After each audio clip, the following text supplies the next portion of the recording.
Imagínate despertar de madrugada con el sonido de botas tácticas en tu calle, con dron sobrevolando tu techo, con 15 elementos de la Secretaría de Marina cerrando cada salida de tu casa. Eso fue exactamente lo que vivió Iris Jazmín Pedraza Proa en la madrugada del lunes 16 de febrero de 2026 en Ecatepec de Morelos. Pero lo que nadie esperaba, ni sus propias víctimas, no era solo la captura de una extorsionadora, era lo que había dentro de esa casa.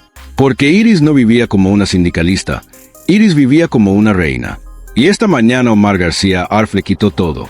Hay una pregunta que miles de trabajadores en Ecatepec se hacían en silencio cada semana mientras pagaban su cuota, mientras guardaban el dinero en un sobre, mientras entregaban lo que no tenían, porque de lo contrario vendrían las consecuencias.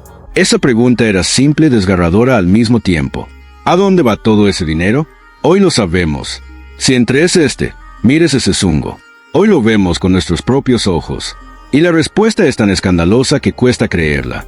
Ecatepec de Morelos es el municipio más poblado del Estado de México. Casi 2 millones de personas viven ahí. Muchas de ellas en condiciones donde comercio informal no es una opción, es la única forma de sobrevivir. Los tianguis abren antes de que salga el sol. Los mototaxistas recorren colonias que el transporte público olvidó. Gente que no tiene prestaciones, ni contrato, ni red de protección. Gente que vive al día. Y fue exactamente esa vulnerabilidad la que una organización criminal disfrazada de sindicato convirtió en su negocio más lucrativo. El Sindicato 25 de Marzo llegó a Ecatepec con promesas. Llegó diciendo que defendería a los trabajadores, que protegería a los comerciantes, que estaría del lado de los más humildes. Su líder visible, Guillermo Fragoso Báez, conocido como el Memo o el Jefe, se aparecía en eventos públicos, daba discursos sobre derechos laborales, se fotografiaba con funcionarios, firmaba convenios. Todo tenía apariencia legítima. Todo estaba diseñado para parecer protección. Pero detrás de esa fachada había algo completamente distinto. Una célula de extorsión con vínculos directos a la familia michoacana, la Choquiza y otras organizaciones del crimen organizado. Un brazo criminal que usaba el lenguaje sindical para cobrar piso, amenazar, despojar y sembrar terror. Y dentro de esa estructura había una pieza clave, una líder operativa que hacía el trabajo sucio en las calles, que coordinaba a los cobradores, seleccionaba a las víctimas, daba las órdenes y se aseguraba de que el dinero fluyera. Su nombre es Iris Jazmín Pedraza Proa, líder de la agrupación Silvano Pedraza, conocida por sus siglas ASIP, integrante de la Unión de Sindicatos y Organizaciones Nacionales, la USON. Una mujer que hablaba de derechos laborales en público y ordenaba golpizas en privado. Una mujer que durante años cobró su cuota sobre el sudor de los más pobres y una mujer que esta madrugada se quedó sin todo lo que había acumulado. Para entender el tamaño real de lo que ARF desmanteló esa madrugada, hay que entender cómo funcionaba la máquina por dentro. El Sindicato 25 de Marzo no era una organización improvisada. Tenía estructura, jerarquía, territorios asignados, protocolos de cobro y mecanismos de castigo perfectamente definidos. En la cima estaba el Memo Fragoso, quien además controlaba la USON, la Unión de Sindicatos y Organizaciones Nacionales. Una estructura que, según las investigaciones, operaba en 17 estados del país bajo la misma lógica. Fachada laboral legítima, terror criminal en la práctica. Debajo del Memo había líderes regionales. Cada uno controlaba una zona, una agrupación, un conjunto de víctimas. Iris Pedraza controlaba la agrupación Silvano Pedraza y con ella una porción significativa de Ecatepec y la zona oriente del Estado de México. Debajo de Iris estaban los cobradores, jóvenes en motoneta con calcomanías del sindicato visibles que llegaban a los tianguis cada semana con la misma rutina. No eran improvisados. Sabían qué decir, sabían cuánto cobrar, sabían qué hacer si alguien se negaba. Tenían listas, tenían rutas, tenían horarios y tenían respaldo.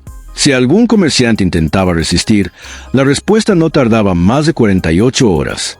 Una visita nocturna, un mensaje en la puerta, una llamada amenazante y si eso no bastaba, algo más contundente. Mercancía destruida, vehículo quemado, familia amenazada. El sistema funcionaba porque nadie dudaba de que las amenazas eran reales y no lo dudaban porque habían visto con sus propios ojos lo que le pasaba a quien decía que no. Doña Lupita vendía tamales para sobrevivir. Ganaba 300 pesos al día. El sindicato le exigía 1,000 pesos a la semana. Le dijo que no tenía. Llegaron 3 hombres, voltearon su puesto, pisotearon su comida, quebraron su olla. La próxima vez era tu casa, le dijeron. Ella lloró frente a todos y nadie la ayudó porque todos tenían miedo. Juntó el dinero vendiendo lo que tenía en su casa y pagó porque en Ecatepec, en ese momento el sindicato era la ley. Don Héctor, pipero de toda la vida, lo vio todo desde su camión. Le quemaron el vehículo a su compadre en plena calle porque no pagó. Lo hicieron en frente de todos. La policía llegó 2 horas después cuando ya no había nada que hacer. Desde ese día todos pagaron, no por miedo a perder dinero, sino por miedo a perder la vida, porque sabían que ese sindicato no tenía límites. Antes de contarte lo que encontraron adentro de esa mansión, necesito que te imagines por un momento lo que vivía un tianguista común en Ecatepec. Don Felipe, vendedor de ropa en un mercado de la colonia, llegaba a las 5 de la mañana a armar su puesto.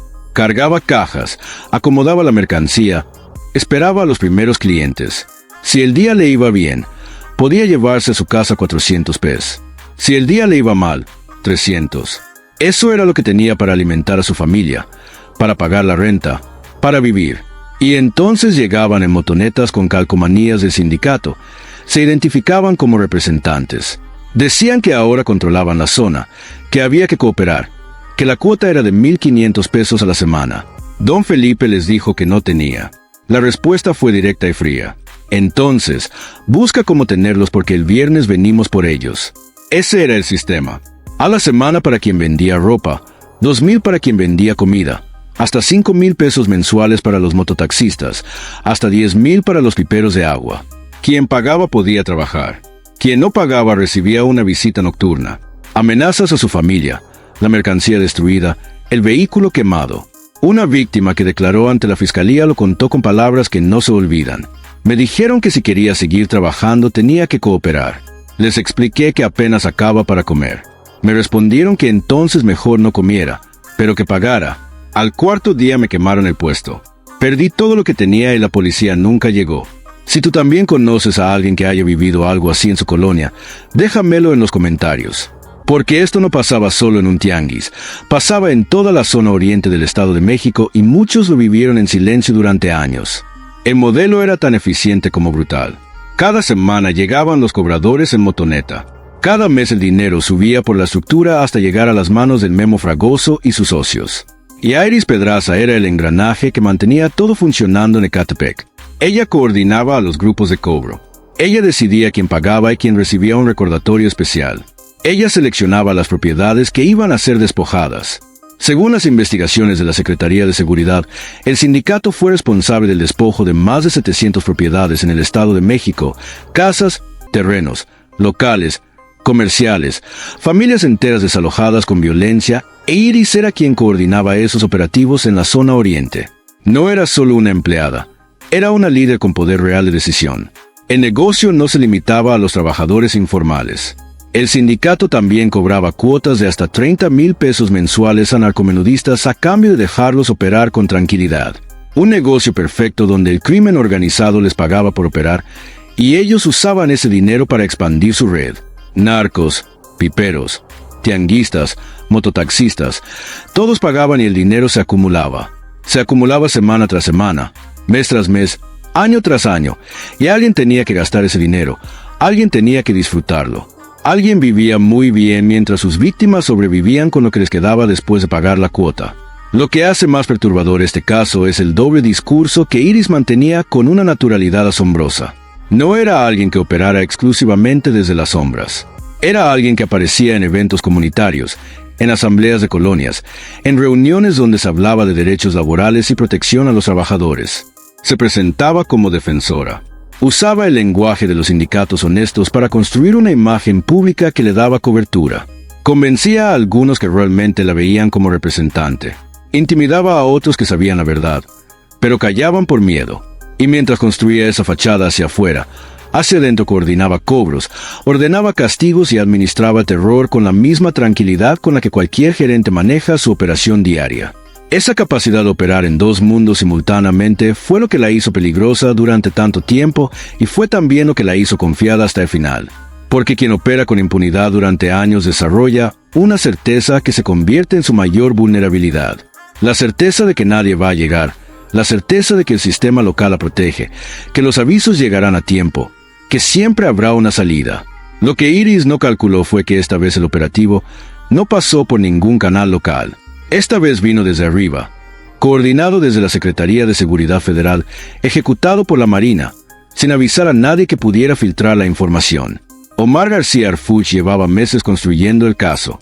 Desde su posición como secretario de Seguridad y Protección Ciudadana, había identificado que el Sindicato 25 de Marzo no era un grupo de extorsionadores improvisados. Era una célula criminal sofisticada con estructura, jerarquía y vínculos con organizaciones de alcance nacional. El trabajo de inteligencia fue meticuloso y silencioso. Se infiltraron comunicaciones, se siguieron movimientos de dinero, se documentaron amenazas. Cada denuncia se archivaba con cuidado. Cada testimonio se protegía. Arf sabía que para que el golpe funcionara no podía haber filtraciones, porque algo que las investigaciones habían revelado era escalofriante. Algunos agentes municipales alertaban al sindicato cuando había operativos. Nos avisaban con horas de anticipación, confesó uno de los detenidos. Cuando llegaba la policía ya nos habíamos ido. Por eso esta vez el operativo no pasó por ningún canal local. Por eso esta vez Harfuch coordinó directamente con la Secretaría de Marina, la Policía Metropolitana y la Fiscalía General de Justicia del Estado de México, sin avisar a nadie más, sin filtros, sin posibilidad de fuga. En septiembre de 2025, 6 integrantes del sindicato habían sido detenidos en flagrancia mientras secuestraban a un hombre en una camioneta y le exigían 30,000 pesos. Durante esa detención, los detenidos confesaron que recibían órdenes directas de Memo Fragoso y de Iris Pedraza. El cerco comenzó a cerrarse. Los meses siguientes fueron de vigilancia constante. Se acumularon fotografías de Iris cobrando cuotas en los tianguis. Se registraron videos de amenazas. Se interceptaron conversaciones entre ella y el Memo, donde coordinaban operativos. Los registros bancarios mostraban depósitos que nadie podía explicar con un salario sindical. Cada pieza de evidencia sumaba al expediente. Y entonces llegó la llamada que lo aceleró todo. El 12 de febrero de 2026, la línea de denuncias anónimas de la CEMAR recibió una llamada. Voz masculina, temblorosa, breve. Decía que Iris Pedraza iba a estar en Ecatepec ese fin de semana, que venía a cobrar las cuotas del tianguis de una colonia específica y terminaba con una frase que resonó en toda la cadena de mando. Por favor, captúrenla antes de que mate a alguien más. La llamada duró menos de un minuto, pero fue suficiente.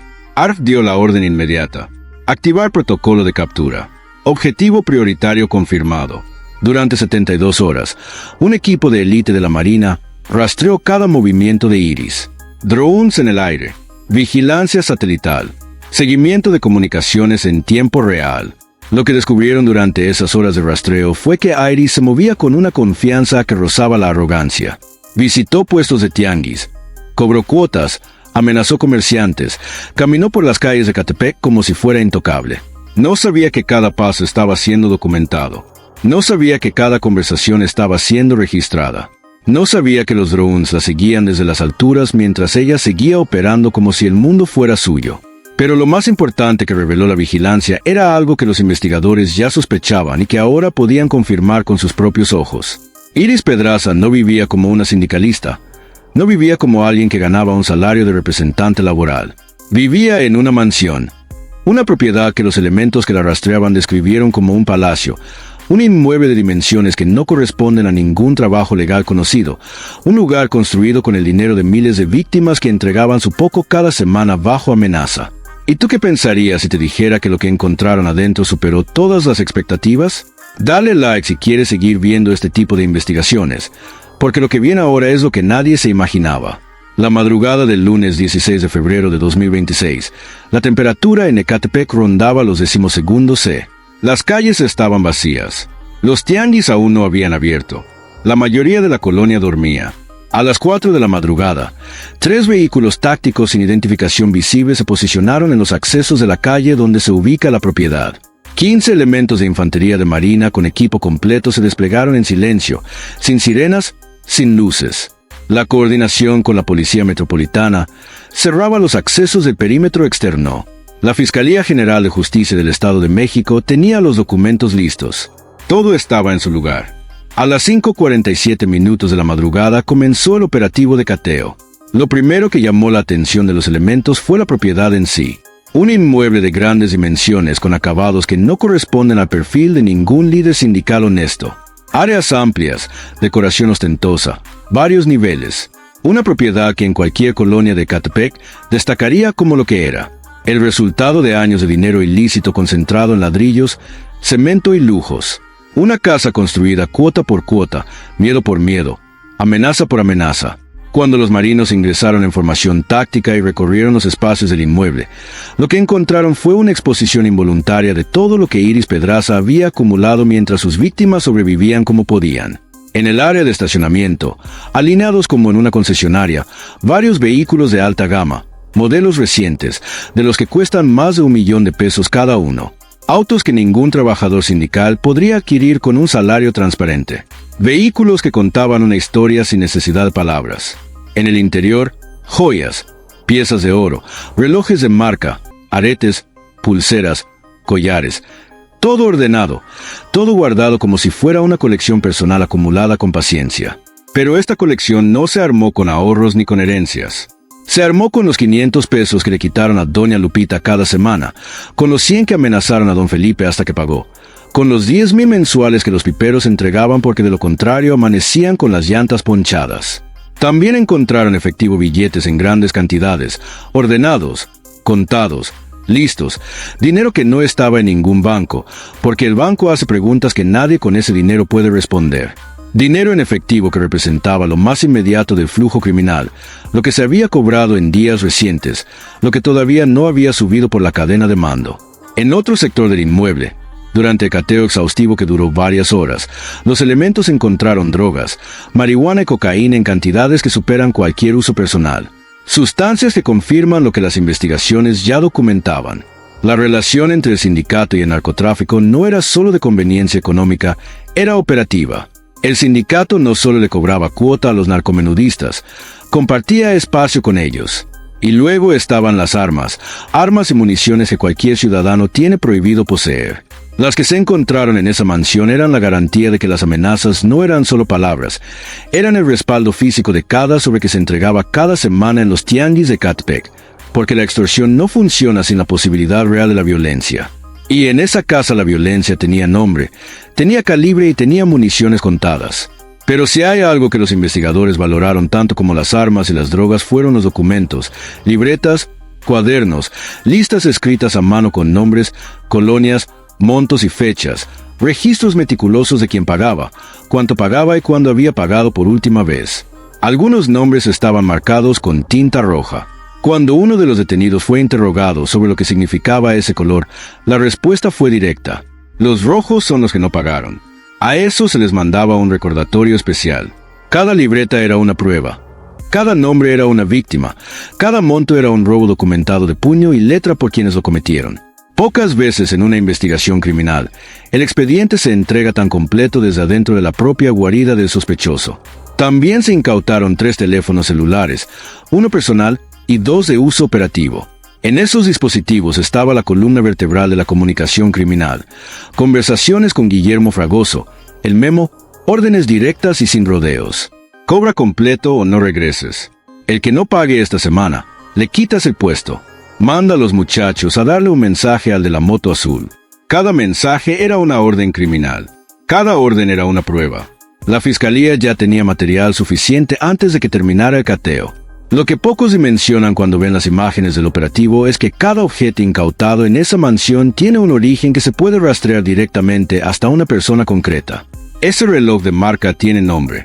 Se llama don Roberto Mototaxista, que le quemaron su vehículo porque se tardó 2 semanas en juntar la cuota. Esa pulsera de oro tiene nombre. Se llama doña Carmen, vendedora de verduras a quien le doblaron la cuota cuando se enteraron de que había denunciado ante la fiscalía. Ese fajo de billetes tiene nombre. Se llama la familia Hernández, que fue desalojada de su casa en la colonia con grupos de choque coordinados por Iris en persona. Cada lujo dentro de esa mansión es la transformación material del miedo de alguien. Ese es el inventario real de lo que Art decomisó esa madrugada. Y hay un detalle que las cámaras no pueden capturar del todo, pero que los investigadores que estuvieron ahí describen con una mezcla de asombro e indignación. Mientras en el estacionamiento de esa mansión había autos valuados en varios millones de pesos a menos de 2 kilómetros de distancia, en las colonias donde Iris y sus cobradores operaban cada semana, había familias que todavía se preguntaban cómo iban a pagar la renta ese mes. La distancia entre esos dos mundos, entre el estacionamiento con autos de lujo y la familia que vende tamales para sobrevivir, no es solo geográfica, es el resultado directo de años de extorsión sistemática. Es la distancia que el dinero de los más pobres recorre cuando alguien decide convertir su vulnerabilidad en negocio. En total, lo que se decomisó en esa propiedad representaba la materialización de 660 millones de dólares en una red de activos, flujos criminales y bienes acumulados durante años de extorsión sistemática. 660 millones de dólares. No es una cifra inventada ni exagerada. Es el valor de lo que Arfouch desintegró esa madrugada en Ecatepec. Es el precio de los años de terror que vivieron los trabajadores más vulnerables del municipio más poblado del Estado de México. Si esa cifra te pareció imposible, cuéntame en los comentarios qué fue lo que más impactó de este operativo, porque todavía falta lo mejor. Iris Pedraza se encontraba en el interior de la mansión cuando los marinos ingresaron. No estaba escondida, no intentó resistir. Estaba ahí en uno de los espacios del inmueble con el teléfono en la mano, como si la noche fuera cualquier noche y la madrugada fuera cualquier madrugada. Cuando los elementos entraron en formación y la encararon, Iris alzó las manos despacio. No dijo nada, solo los miró. La esposaron con calma, leyeron sus derechos, la trasladaron de inmediato a las instalaciones de la CEMAR. Durante el traslado, las imágenes muestran a una mujer que ya no tiene la expresión de quien manda. Ya no hay autoridad en su postura, ya no hay amenaza en su mirada. Hay algo mucho más cercano a la resignación de quien sabe que llegó el momento, que tarde o temprano siempre llega. Detrás de ella, los vehículos de alta gama quedaban alineados en su estacionamiento esperando ser documentados como evidencia. Las joyas, los billetes, las armas, las libretas, todo lo que había acumulado quedaba en manos de quienes habían venido a quitárselo. El primer interrogatorio fue a las 9:15 de la mañana. Iris mantuvo silencio durante los primeros 20 minutos. Cuando los agentes le mostraron las libretas con los registros de cobros, su expresión cambió levemente. Yo solo seguía órdenes, dijo. El que manda es Guillermo. Yo solo coordinaba. Pero los testimonios, los videos, las conversaciones interceptadas y los propios registros en su puño y letra decían otra cosa. Iris no era solo una operadora. Iris era líder. Tomaba decisiones, coordinaba operativos, ordenaba violencia. Los investigadores le presentaron casos con nombre y apellido. Doña Marta, quien perdió su puesto de ropa después de negarse a pagar. Don Roberto, mototaxista a quien le quemaron el vehículo frente a su familia. Familias enteras desalojadas de sus hogares por grupos de choque que Iris coordinaba. Comerciantes amenazados de muerte. Iris escuchó cada caso sin inmutarse y entonces dijo algo que quedó grabado y se usó en su contra la audiencia de vinculación. Dijo con una frialdad que heló el ambiente. Así es el negocio. Así es el negocio. Esa frase resume años de terror en Ecatepec. Esa frase es la respuesta de quien nunca sintió que estaba haciendo algo que tuviera consecuencias reales. Esa frase es la evidencia de que Iris Pedraza sabía exactamente lo que hacía y lo consideraba completamente normal. Y esa frase es también la razón por la que sus víctimas, cuando la escucharon, no sintieron sorpresa. Sintieron algo peor. Sintieron la confirmación de algo que ya sabían. Que para Iris ellos nunca fueron personas. Fueron líneas en una libreta, montos en una columna, rojos cuando no pagaban. La audiencia inicial se realizó el 17 de febrero. El juez escuchó testimonios de 12 víctimas, vio las pruebas, conversaciones interceptadas, registros de extorsión, órdenes a células criminales. La defensa argumentó que Iris era solo empleada del sindicato, que seguía instrucciones de superiores, pero el Ministerio Público demostró con documentos, grabaciones y testimonios que ella tomaba decisiones autónomas, coordinaba operativos y ordenaba violencia de manera directa. El juez determinó prisión preventiva justificada. Iris Pedraza fue trasladada al centro penitenciario de Nezahualcóyotl, donde permanece recluida mientras avanza el proceso. Enfrenta cargos por delincuencia organizada, extorsión agravada, despojo y amenazas. Mientras tanto, Guillermo Fragoso Báez, el Memo, el cerebro detrás de todo esto, sigue prófugo. Tiene orden de aprehensión desde septiembre de 2025 por delincuencia organizada, homicidio, secuestro, extorsión y lavado de dinero. En diciembre tramitó un amparo contra su captura. Se cree que se esconde en la zona oriente del Estado de México, moviéndose entre casas de seguridad, protegido por células que aún le son leales. Pero la captura de Iris debilitó su estructura de una manera que él no puede reparar fácilmente.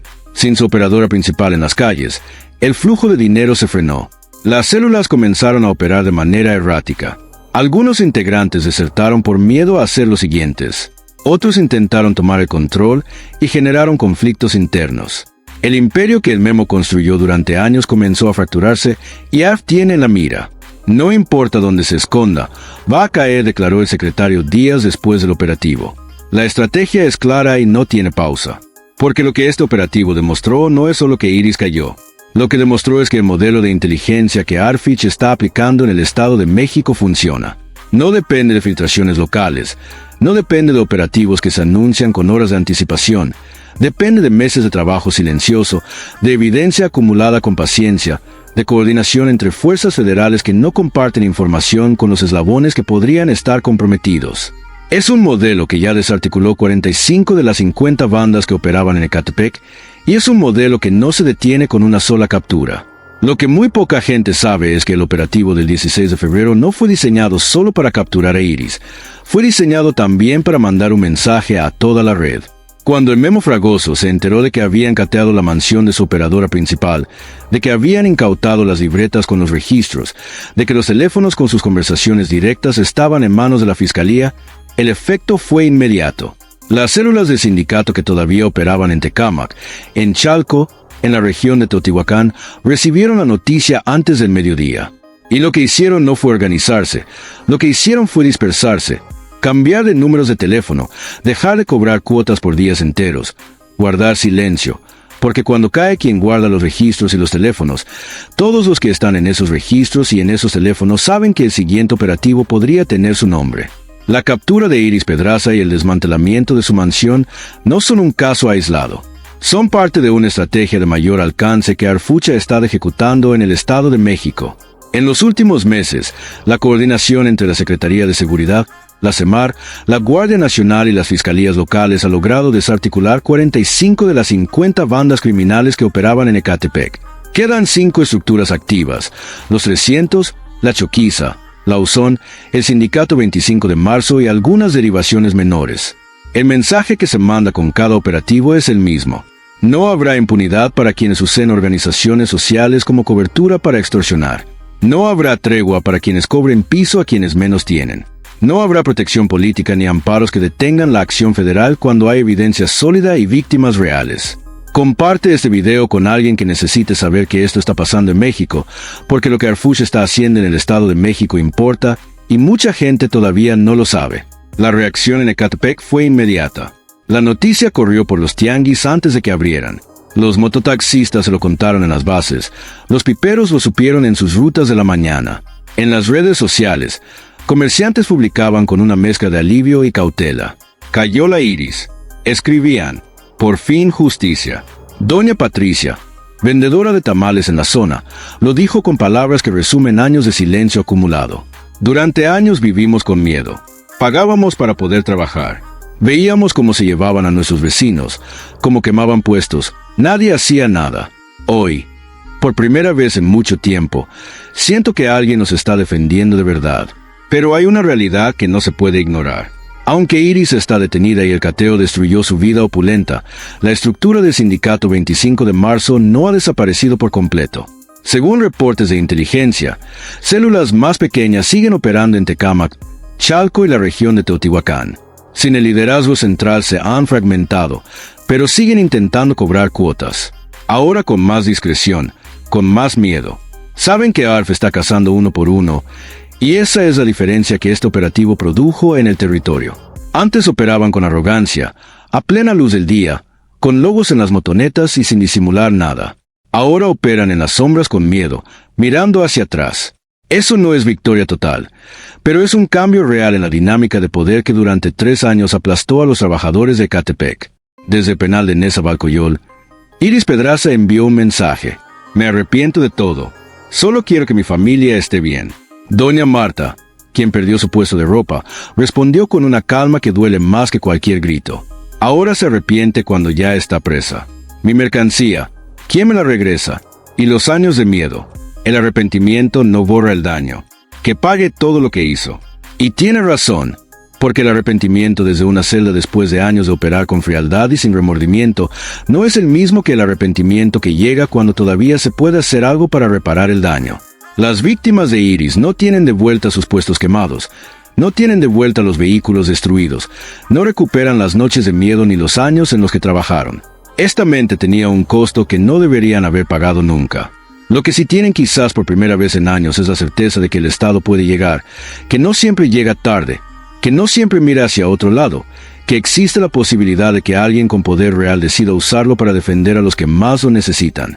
Eso no borra el daño pasado, pero cambia el cálculo del futuro. Y para quienes vivieron bajo el terror del sindicato 25 de marzo, ese cambio de cálculo vale más de lo que cualquier cifra puede expresar. Hay algo que esta historia deja muy en claro. La extorsión disfrazada de sindicalismo no es solo un delito económico. Es una herida al tejido más básico de la sociedad. Es robarle la dignidad a quien ya tiene muy poco. Es convertir el derecho a trabajar en un privilegio que hay que comprar cada semana con miedo. Cada 500 pesos que salieron del bolsillo de un tianguista fueron 500 pesos que no llegaron a la mesa de su familia. Cada amenaza que recibió un mototaxista fue una noche que no pudo dormir tranquilo. 660 millones de dólares no son un número abstracto.